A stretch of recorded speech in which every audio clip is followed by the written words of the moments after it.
Uh, no, my name is Muimeleli Mutangwa. So,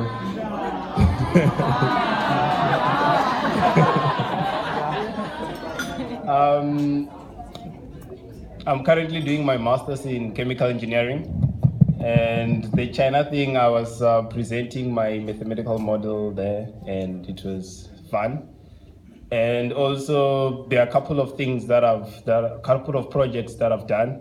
One of them being the Before Varsity book, which aims to sort of smoothen the transition from matric to high school, to university. And I was dedicating it to my brother who was in matric at the time. So the content is genuinely brotherly advice. And Mushengi actually bought all of you a copy. So I won't talk about the content because obviously you're going to read it anyway. So I'm just gonna share a poem inside the book, and then I'm gonna sit down.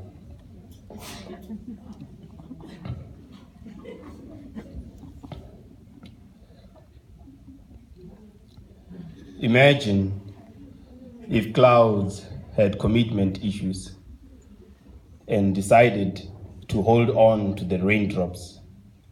Flowers would not look beautiful covered with dust, and the land would start quenching its thirst with human blood.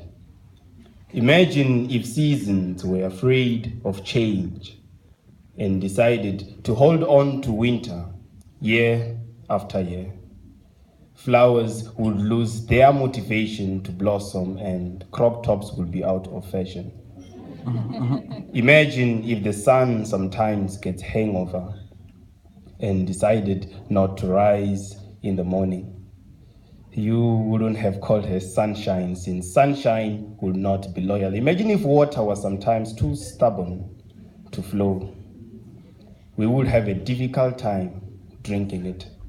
Imagine if oxygen was sometimes too comfortable in the sky and refused to enter our bodies as we open our lungs. You see, clouds, seasons, the sun, water, oxygen, you and I together, we are nature. You see, we have been chosen and trusted with specific roles and ours to dream, to think, to plan, to execute, to reflect, and to learn. So dream, think, and plan, execute, reflect, and learn. Imagine if you do not unleash your full potential. Do you really want to take that dream you have to the grave? That answer, that solution, that invention is useless there, and it's needed here. So when you die, I dare you not to take even a single dream with you. As much as it is important for the clouds to ensure that it rains, for the seasons to make sure they change, for the sun to make sure it rises, for the water to make sure it flows, it is equally important for you and I to make our dreams a reality. Imagine if Thomas Edison was a quitter. Remember, he failed 1,000 times when inventing a light bulb. Imagine if he stopped trying after failing for the third time. Imagine if both Steve Biko and other political leaders were like, nah, let's go get jobs and provide for our families. Amandla.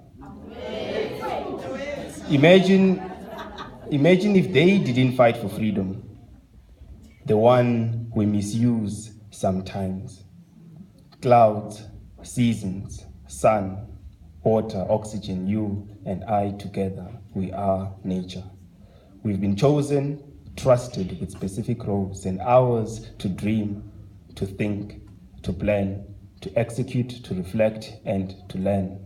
So please dream, think, and plan, execute, reflect, and learn. Mother Nature chose you. Out of hundreds of millions of seeds that were involved that day, there were over 100 trillion other babies that could have been conceived in your place.